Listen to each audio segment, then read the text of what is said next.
Okay, welcome. Thank you so much for speaking with us in the foundation today. Yeah, I'm really excited to be here. And we were just catching up before we hit record about your entire heritage, and it's great. I hope we can talk about it at some point down the line. Definitely. So I just sort of wanted to kick it off is could you just tell us a little bit about yourself? Yes. So my name is Jimmy Wong. I am an actor, a host, musician. I've done a lot of stuff. I've dabbled in a lot of different things, but I've been a big sort of advocate for Asian rights and Asians in general for quite a long time. It's something that has actually carried me through my career. It's how I started was with a viral song I made in 2011 when there was a racist incident inside a library. You wouldn't believe it. It was this sorority girl that decided that she wanted to mock Chinese people and Asian people for being too loud, and she said the iconic words "ching chong, ling long, ting tong," which is, it goes far back, and it is one of the most racist things you can do for sure. So I wrote a song, and it went viral because it was a song. It was fun, and my life was sort of set in motion because a lot of people contacted me afterwards and were like, "Thank you," and I've never been thanked for something like that growing up. When I played music and stuff, it was always at the behest of my family, and to do it for a career potentially, for awards, recitals, all that stuff. It got really serious in that direction. So a lot of people thanking me for something I did, which is take a situation and turn it on its head a little bit. Felt really great, and it gave me a really deep purpose and mission. And that led me into acting, led me into hosting. I made a cooking show. I have a cookbook. I now talk about Magic the Gathering all the time. I have a big game show there too. I work at a big studio called Ven, where we make tons of other digital content and TV stuff. So I'm really involved in just making stuff. And my career has gotten me this far because there have been a lot of landmarks along the way, which is talking about Asian stuff that's happening to Asians, people that are mocking Asians still. And a lot of me has grown very tired now that it's a 10-year anniversary of what I thought was going to be the end of it. After I made that song and that video, I was like, cool, I solved racism. And that was not the case. So, after doing many career projects and things, Video Game High School, Mulan, the upcoming Wish Dragon, I've seen a lot of the industry, and I think it's put me in a position where I feel the need to step up and help bring light to advocacy groups, to get money to nonprofits, people that are out there doing the real work. So Generation Z, this global forum, this foundation, everything that you're doing is fantastic. And thank you for letting me be here. Absolutely. We're so, like I said, we're so thrilled for you to be here and joining us. You had mentioned your video and your song, and I actually remember watching it pretty early on. I was like, wow, it was something I had never seen and I'd really never talked about or thought of. Right.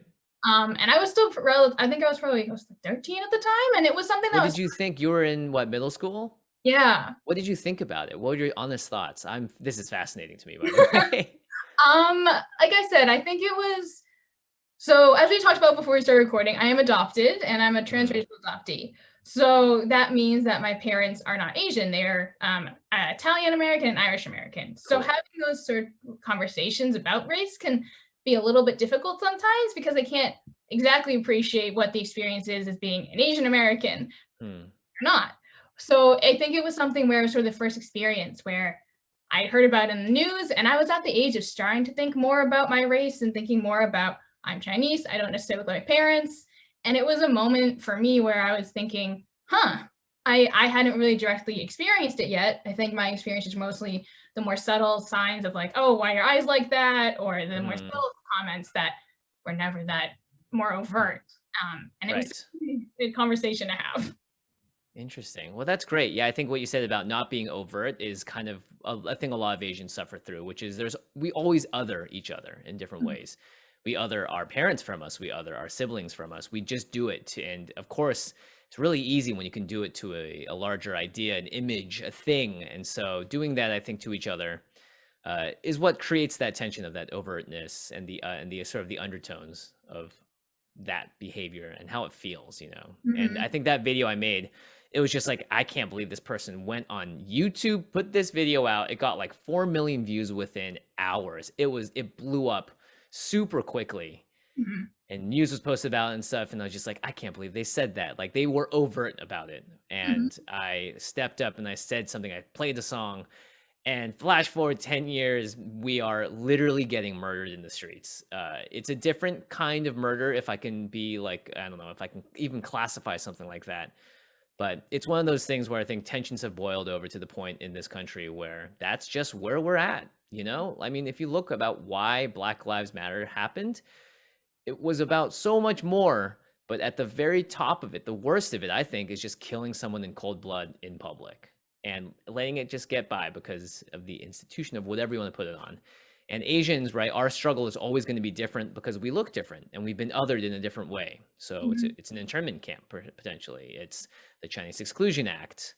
It is someone in the library yelling. And right now it is people getting attacked, people getting robbed, people being seen as vulnerable or as targets, more so than other races and other people and other, you know, and America's a very diverse place. So, you know, when people say attacks aren't targeted, they may not be targeted to the race, they may be targeted to the idea of what that person has. And I think we're just at a really unique point as a result. So that's who I am, that's where I'm at.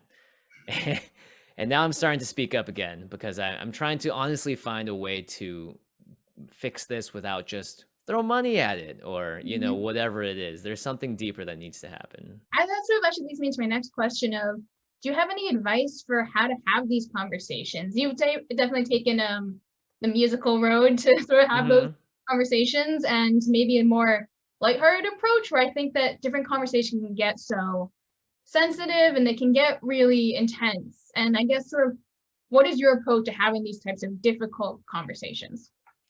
Yeah. I guess every conversation has the potential to be as difficult as the most difficult conversations. Does that make sense? Like, I could talk to my mom tomorrow, and that conversation, depending on what it is, might be the single most difficult conversation of my life.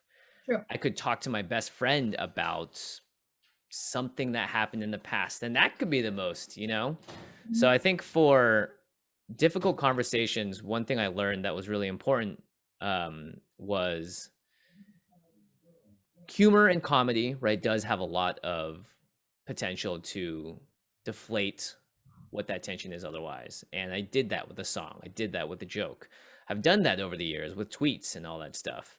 But one thing I never realized about humor and comedy, and one thing that I maybe even skipped over and just sort of didn't internalize after making a song called Ching Chong, Asians in the Library, right? Taking the worst of the words and flipping it around, is that I kind of forgot that with comedy, you have the ability to sometimes say anything. And I don't mean say anything and just like go out there and yell fire into the crowded theater. No, I mean, like, you can make a point about something and you can express something a little bigger without it needing to be as invasive on someone else's energy, how they feel, the way they're going to react. Because if someone came up to me and told me something that kind of challenged me and I didn't trust that person at the other end of it, I wouldn't want to listen. So I think humor has that ability, and it's something that, you know, I talk about a lot, especially with my wife, who really taught this to me and showed me, like, right, like, these are situations where you can add to a situation and make people feel safe and able to talk about things because they know you are not taking it like a life or death situation. You're able to make a joke about it. I think the very far end of that is you're super self-deprecating, so I don't want people to be that either. But making a joke about something like that is a way that I've found works. And you don't need to like crack a joke like you're Seinfeld or something. You can just have an energy about you when you're talking about it that isn't going to have a barbed end at the other end of it, or a knife, or whatever it is. Because it's such a hard conversation to have. And the amount that I know about me and my culture, and the amount that I'm sure you've learned, someone that's never even thought about it once doesn't even know where to start. So like, you can't just come at them with 80 plus hours of constant thinking about it when they've had zero and expect for the conversation to be an easy one. So I think sometimes we need to like take in mind who we're talking to, and that everyone's has their own life and their own experiences, and they've got so much going up in their head. Trust me, you think you've got a lot going on in your head, I'm sure they do too. And so I think having conversations with people, like, try to start closer to base zero, human to human. Hi, how are you? Smile. Be genuinely curious. Who is this person, and why are they here right now, and why are you talking to them right now? But it's tough because, you know, I think it's just hard for humans to be that honest with each other, because it's hard for us to be that honest with ourselves. It's something that I think grows over time, and I would like for people to have a larger confidence about them, because we are a rising generation of people. We are growing older, and age and wisdom should create confidence in everyone, because you know more about the world, you're experiencing it, you're getting humbled, a very important part of growing confidence. You're learning where you're strong and you're accepting where you're weak. You're forgiving the problems you've had. You're growing into a stronger person, right? Like you are like a human. I mean, humans are incredible creatures. Our brains are insane. We can evolve into anything we dream of. Truly, I believe it. So I think, you know, having a different kind of confidence about yourself is something I think I struggled with a ton growing up. I don't know how much of it is an Asian thing. I don't even know if part of having confidence was genetic, because I'm just not a big individual. I could never play a single sport. And this is when sports mattered in high school, not Instagram, because it didn't exist yet for me. So Yep. I'm really, you know, interested to just find out how we can ask each other to, you know, treat each other like humans a little bit more when it comes to these conversations, and just understand that your opinion is not necessarily right because you framed it from your experience, and they will have to frame it differently from theirs if they want to understand it, right? You can't just like go up to someone and blast a picture at them and then be like, oh, I know exactly how you feel and I agree. They have to paint the picture themselves, and you're going to help give them that brush and the, you know, the materials to do it. So that's how you have a hard conversation. Just be a teammate about it. Absolutely. Like you were saying about just being very human, and what you had said about growing older and having those experiences, I think I personally, when it comes to having these conversations, it's so important to, when you have the conversation, try to make it as personal. And if you can try to give examples where another person you're talking to can maybe understand your perspective, while also you trying to really be empathetic. If not empathetic, at least Yeah. sympathetic to the other side. So not just like, Yeah. but try to understand where everyone's coming from. And like you said, everyone has such different backgrounds, or they're coming from totally different places when they're having conversations about race. And Mm-hmm. Yeah, and like, you know, I think you're a good example of this, because if I were to know you in real life, which I do now, and I knew your history and you're growing up, right? There are certain things that I will say to you that I won't say to a friend that is you know is not trans, you know, a different race, right? So like grew up with a different race, sorry, as their parents. So it'd be a really interesting conversation, because I feel like at the core of it, you could start dissecting it, being like, oh, I can't say these things anymore, or I can say these things, and whatever. Instead of like phrasing it that way, I think when you talk to people, because the people are always afraid of offending someone, like I would never want to be afraid of offending you, or like be careful around my words, because I'm like, oh, my friend is this, I don't want to talk this way to them because they were X, Y, and Z. Like I think like just accepting the person as they are is the best thing that we can do, especially because there's nothing else you can really do. You're not, I mean, you're not marrying the person you're talking, every single person you're talking to. Let them be them, because they're going to let you be you, and then figure out how to converse in a way that affects each other, you know? My other question was, I guess you had already sort of talked about this, but was there like one moment in your life where, other than just that, in 2011, where Mm-hmm. was there another moment in your life where you thought, wow, this is something I really want to talk about. I really want to be an advocate for Asian Americans. Was sort of that song the moment for you, or was it maybe a combination of things? I made this song because it was my third or fourth YouTube video ever, and I just wanted to make something, right? And I ran downstairs, and my brother was like, "Yo, you see what's happening with this person?" I watched the video, I was like, "What? Oh my!" We just had a moment, right? And then I was just Mhm. like, "I should write a song." And Freya's like, "Okay, here's how we should do it." And so we kind of like collabed a little bit, and I ran away and I wrote it, and I did the whole thing. Mhm. And I was just like, oh my gosh, I'm viral. It was like my third or fourth video. So it was not a great time to go viral, because I was very new to everything. And I Mhm. still wanted to be an actor. I still want to do a lot of things. You know, standing up for Asian rights when you're 22 was not something that I was actually interested in doing. I felt it deep in my gut, but I don't think my goals, because I didn't define them at that point, aligned that way. And then slowly over time, as every single incident kept coming up and it kept bothering me in the exact same way, whether it was this streamer, Dr. Disrespect, who would just openly use this mocking fake accent to scream at opponents that he knew were from China or from other land cafes in Asia. You know, I went against that person and then got a slew of hate instead, because I used Twitter to do it and I didn't do it in the right way. And then when Jake Paul and Logan Paul have had their various escapades, that, you know, Logan's ends up in Japan, and one of the worst things I think of that's ever happened Mhm. on for digital content creation. It's just, it's abhorrent how bad that was. Yeah. And you go against them, and then you get their fans all riled up at you too. It's just like there's so much that keeps happening that I keep asking myself, am I doing this the right way? Do I care? Why do I keep doing it? And so I think it's a culmination of a lot of those experiences. And then I finally like get a dream role as an actor. I get to be in Disney's live action Mulan, a Mhm. massive, massive movie with a huge budget. We're filming overseas in New Zealand. It's going to be incredible. And then the COVID pandemic hits and everything just turns, and you just kind of have to like keep going forward. And so I think after you get stripped from everything else, I just am been sitting around, still working a lot and making videos, but always asking myself, like, what am I trying to say or do?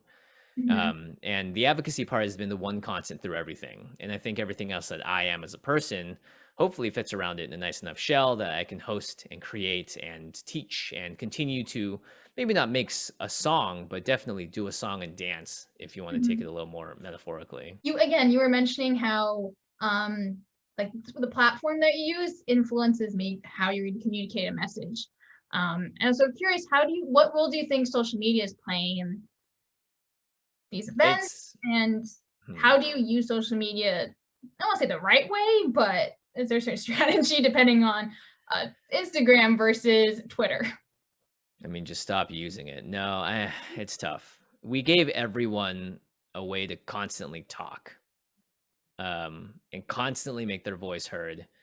No one had to wait their turn in the conversation. No Mhm. one had to stop and actually listen to someone if they're talking to them and talk to them.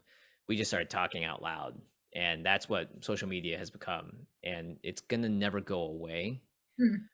because I think it just provides too much stimulation. It's the cause of so much anxiety. So to use it right, if you really want to try and cut through the noise, I don't know. I've been trying different ways for the last 10 years. And sometimes a post about what's better, pineapple on pizza or pineapple on pizza debate, which you jokingly make, is your biggest tweet ever. And then sometimes it's the one that yelled at someone, for doing something wrong, and you yelled at them good. And that's the one that, goes off, Mhm. and it creates a conversation that almost enforces the behavior afterwards. Because if you make a meme joke thing, people reply to it in meme jokey ways. That's Right. the simulation you get. When I yell at someone, I get people yelling at me, and that's the way it works. But at the same time, sometimes you have to yell, and sometimes you have to talk. So I think for social media, just don't use it looking for something. If you're going to use it, just having a completely open mind and just sort of like analyze the experiences as they come in, and then ask yourself, do I want more of this or not? Mm. Because I think for my social media history, I create as many of the problems as I solve sometimes, in the way that I rebuttal and need to debate people and talk to them and try and tell them why I'm right or whatever it is. And I think it's a bit of an addiction, so don't let it become that for you. If you're trying to cut through the noise, just find real people and have real conversations. Because I swear, if like, okay, let's say I have something like 150,000 Instagram or Twitter followers. There's one of them, right? If Mhm. I knew I could have an honest, real conversation, and I knew and I could have like a genuine connection to 10,000 of them, I would take that over the 150 in Mhm. a heartbeat, because that means so much more to know that I can actually talk to these people and they're all connected in a deeper way, that we kind of mutually understand each other. That'd be great. But sometimes spewing to the masses is the name of the game, and how loud of a voice can we project? So it's playing at a very surface level, in general. Instagram is literally how hot can I make myself look, or check out my sweet kitty cat. Yep. Um, or how cool can I make myself look? So I don't know. It's gonna, right. The louder the conversation, the more that you have to become. So if you want to use social media, just use it in a genuine, personal way, and treat it like gamers have this thing called Discord. It's an incredible app. It's better than Slack and all the other messaging apps combined. Discord's great. Um, and it's great because you get to feel like you're in a little community. And the communities can sometimes just be 10 people, 30 people, but that feels so much better and interconnected and healthy than just constantly sitting in social media all the time. So I encourage that. If you're in the digital world, find out who your digital homies are and be okay hanging out with them on a phone, on a whatever, with calls, talking to them, just be in conversation, because the pandemic can take that away from us. I'm very happy you brought up Discord. I've actually, I think since the pandemic, I've also spent a lot more time on social media and discovered Discord during the pandemic. And I've actually Hmm. had some really powerful conversations surrounding this topic, and also just general living your life, how to be a good human conversations on Discord. And I've definitely felt like I've learned a lot. At least this one particular Discord I'm in, it has a really wide variety of people, like this internationally as well as stateside. And like you mentioned, I think I've had some great conversations that way, and I've learned a lot about the world and having conversations. Yeah, Discord's cool. Just another way to build community and to interact. I think it's important to have many ways to interact, right? Like if you're talking to someone, it doesn't always have to be a scheduled Skype call. It can be, right? If you really want to get to know someone, you should ask them, what are the ways you use your media or your phone or your contact devices the most? If they're just back in the day, it would be like, well, I do stuff and then I just use the house phone. That would be back in the day with hard landlines. Great. You want to connect with your bestie, you call them on the landline. Now it's like you have all these different avenues. So if you leave yourself open to using all of those, that's how you're going to make better friends and stay in contact with people. You'll find that the older people in your life, you're going to need Facebook for all that stuff. I have one other question that is more, I guess, you've sort of been touching on a little bit, but do you have any specific advice for, this is the Gen Z forum, do you have any specific advice for Gen Zers and the under 20s out there who are really experiencing, have lived through Black Lives Matter movement, and specifically the Asian American Gen Zers who are seeing, again, this more overt forms of racism and more violence, and just, do you have any advice for them? Oh boy. It's a big question. It's a massive question. Apparently Gen Z, I just looked this up, is between 6 years old and 24 years old. So 24 and below is Gen Z now, because it's between 97 and 2012/15. It's like loose on the other end, but someone could have been born 6 years ago. That's crazy. And so we consider Gen Z. So I guess I'll talk to the people that are in the college age range and just out of college and stuff, because that's the closest to me. And I think any advice I have is really, I think you touched on this earlier, which is you need to bring it back to yourself. I can't tell someone something that I haven't lived or experienced unless I'm deeply knowledgeable about the subject. Like I can tell you what's a better play to make in Magic the Gathering, but I'm not going to sit here and tell you a better way to live your life unless I've done it myself, and that's what I'm explaining to you. So I'm not trying to preach any advice. I think everyone needs to build their own advice and look for the truths that happen to keep happening, as long as those aren't making you more toxic or hurting yourself. Just trying to locate what those are and follow your gut.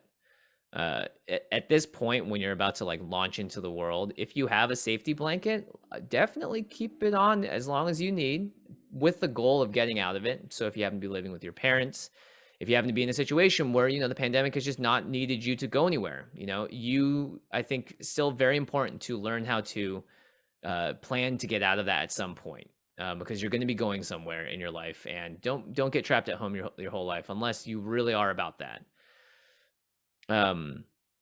I think all the media that Gen Z is making right now is revolutionary. You're watching TikTok happen in real time, and TikTok is, I've seen Vine, I've seen all YouTube from 2010 and beyond and forwards. I've seen every single Hulu, Netflix go through so many evolutions. I think millennials have the position where they've seen it all happen underneath them or around them, because the defining thing of millennials, I think, is that they were born before the internet existed and grew up into the internet existing and then becoming mainstream, and then now being literally, I think it just dominates humans' existence as being online. Absolutely. For at least the countries and the parts of the world that have easy internet access. But you're watching it happen everywhere. And a lot of people are starting on their phones now too. Don't look at your phones too much. If you do, fix your posture. Oh my God, please fix your posture. I'm trying to do that now. You don't want to be doing it at 33. You don't want to be fixing your posture then. It's way harder. Another thing that I've learned is that the longer you wait to fix something, the harder it gets to fix in a lot of ways. And for some issues, not really, but for gaining weight during the pandemic, so that's a lesson I've learned. Lead by example. If you are a leader, I'd say 1 in 10 people, I don't know, completely arbitrary, is a leader. You don't need to be a leader. There are other mini leaders within leaderships, right? And every single person plays an important role. If you're a leader though, learn how to lead and feel powerful and feel good about it. Generally, just make sure you take good care of your friends that you genuinely care about, right? If you find that you really identify with someone or like someone for, non-romantic reasons is really important too, right? Understand what romantic like is and non-romantic liking someone is, because it's a very important difference. If you're a guy, you're never going to be able to be a good friend to a girl if you can't differentiate the two.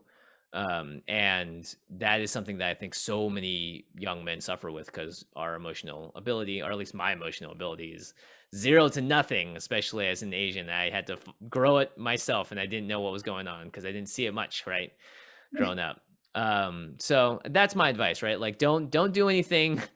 Don't do anything that you yourself wouldn't do, right? Or like, does that make sense? Don't tell anyone to do something you wouldn't do. Have good friends. Don't be afraid to cut out people, right? They'll figure out their lives. You don't need to hold on to everything.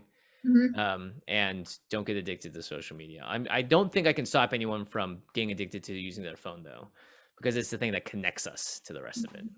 I think especially after the pandemic, I don't know. I think I spend definitely a little too much time on my phone now, but like you said, it's how we all connect now when you can't necessarily walk down the street and just pop into someone's house nowadays.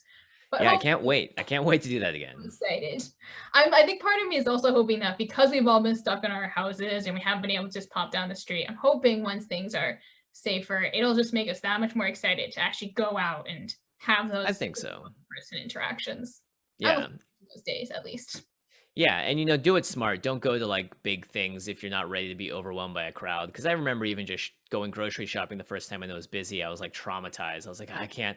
Everyone's sick. You just feel so paranoid sometimes. So definitely just another great thing that I'm starting to do now, meditate more. Everyone learn how to do 20 minutes of meditation a day. That'll change your life. And write down your dreams. It's all there.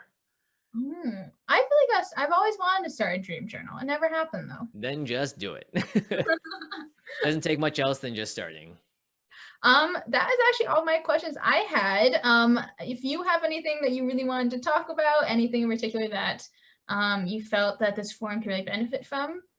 Yeah, what do you think are like the things that need to get fixed the most from your perspective? How do you feel about the current, situation, both the hate, the rising hate, the ongoing hate, what it means to be Asian, any of that stuff? Like, has anything been popping to the top of your head recently? I think you sort of touched on it a little bit, but I think it's just so important to be open to conversations and be able to take, like you said, a really human approach. And I think with social media, it's really easy to, if you see an opposing opinion, to just sort of block it out and completely ignore it. And I think sometimes that's really valid. If you are in a position where you don't feel comfortable having that conversation, if you are, for example, if you are Asian American right now and somebody says something to you, and if you feel like you're in a position where you can actually sit down and have a conversation with them and explain, hey, this is why that statement makes me feel uncomfortable, or why I don't like that statement, go for it. I think if you feel really comfortable doing it, you should. But I think it's really important to, again, if it's some random person on the street and you don't feel safe, or you just are not mentally in the right place to do it, you should not feel bad at all if you just say, you know what, I'm gonna walk away. I don't want to have this conversation right now. I think that's right. More than valid. Yeah, also know that sometimes that conversation at that moment is close to impossible, right? There's like, that person has not given you much room to have a conversation to begin with, and that is their choice, but you don't need to try and fix it, because it's like taking a crowbar into a very tightly closed box and prying it off, right? It's not going to be an easy thing to do. But more generally, I guess just being more open to, being more open and having more conversations. I think this is the first thing that I thought of was actually with my parents again, and it was my dad who had asked me exactly based on the question of, if someone said something to you, what would you do? And his approach was really one of, you should talk to them, and break it down with them and try to explain everything. And that was sort of my initial thought. It was like, that's really great. I think that's amazing. I think that's very idealistic.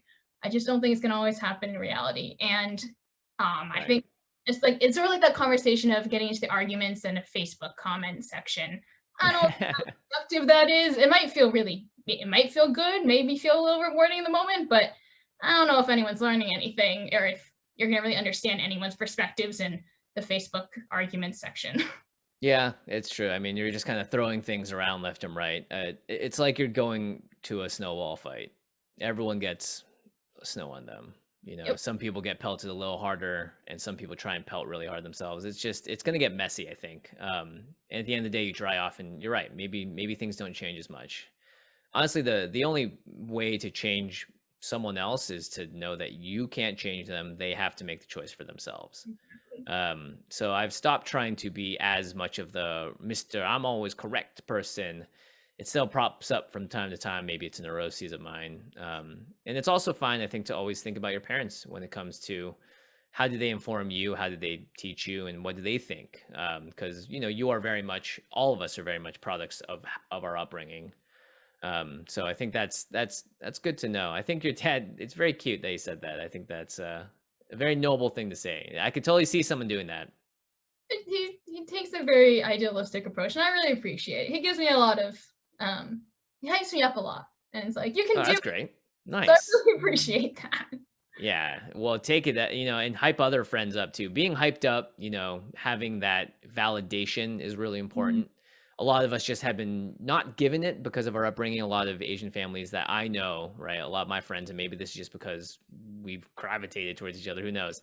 But I saw, you know, and I felt the same kind of lack of giving of more physical affection, obviously, words of validation, that sort of stuff just doesn't happen as much because in my house, at least, it was very much a let's get better. Let's work harder. You know, you should be working hard. Why wouldn't you be working hard? Look at this opportunity in front of you. And it was very, very, you know, it was very businessy in a lot of ways. And it sort Mhm. of made me into the person I am today. And I think what your dad's perspective is, what a lot of people's perspectives are, which is just like one guy's saying, I'll beat the person up. One other person is saying, we got to walk with them home. One other person's saying, no, we just have to have the cops do it. And one of the, you know, everyone's going to have a different opinion about it. But I think for the violence and for those types of people in that public thing, it's less about the person that's being said to sometimes. It's more about what happens around them when that thing is said. Mhm. And we are more likely, I think, going to be a part of that side of it than the other one. Exactly. And if a situation arises and you can, instead of going after the person that said it, team up with the person that it got said to, create a larger force of better energy, better whatever it is, and you can keep things nonviolent, then that's obviously a much better situation. Unfortunately, the violence part of it has gotten extreme. You know, people are Mhm. getting knifed and killed while protecting someone else from being robbed. And that person, right, may have thought in that moment, I'm going to be 2 versus 1 or whatever it was. But I think in general, we can just carry around more of that open attitude and we will be able to, as a force of humanity, make a public space safe again. Mhm. Now we can't stop the crime, so I suggest don't walk out alone at night in the current times. I'm sorry to say it. Let's just not risk, right? Let's not add any more risk. I know a lot of people are being very conservative about that now, Mhm. which is great. You know, it's the pandemic too, and it's fine.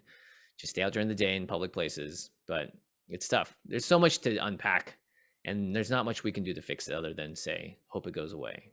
Mhm. Exactly. I Hope we think can avoid it for now. exactly. That's exactly what I was about to say. Yep. And hopefully time will help. Yeah, I mean, I think the key is just changing the people that you can around you, talking to the people that you can around you, and that collective effect is going to increase the awareness and the correctness about what's happening, right? And then again, supporting all of the foundations that literally had the same conversation as us right Mhm. now, years and years ago, and have built into wonderful places with people with decades of experience. They are out there doing stuff. You know, I don't think anyone should be doing something that is outside of their capability. And some of us will want to go and march, and I think that's great. But to expect that of everyone, it's not going to happen. You know, I Mhm. think the Asian struggle is just too disparate. You know, we put certain people in internment camps, and the other people that look like them would wear things that said "We're not that race." You know, so that is still something that humans will always do, which is look out for themselves. So I don't expect people to go out and march. It sucks to say that, but it's just the honest truth. It's not Mhm. going to happen right now. But what we can do is protect each other and then contribute to the places that are making it better and then start building awareness and talking more, like being more confident too. You know, there is a space to step into and we just need to take that step. We can't be afraid of sort of taking your place in society, I guess, if that makes sense. It's an interesting way of thinking about it because we are generally seen as a more humble and second place type race, right? The model Mhm. minority, all that stuff. So I think that is just something that this next generation will do because they could give less shits about the people above them at this point. Like, in the same way that we are really disheartened by the leadership above us and all that stuff. I'm assuming that Gen Z is not looking at the millennials and being like, well, look at those leaders, and past that, who knows? So I think just start leading in your generation and changing the narrative because you have the freedom to. You can be whatever you want, right, in this country. It's very true. I think I might end on that note because that's a great note to end on. Thanks. I want to again thank you so much for joining us and having this conversation and for all of your amazing advice and just your insight and on life. Yeah, thank you. Yeah, I appreciate it. I mean, I hope everyone that comes out of this keeps doing cool stuff, and I hope everyone has a very nice, safe, and pleasant journey. Don't forget to take care of yourselves.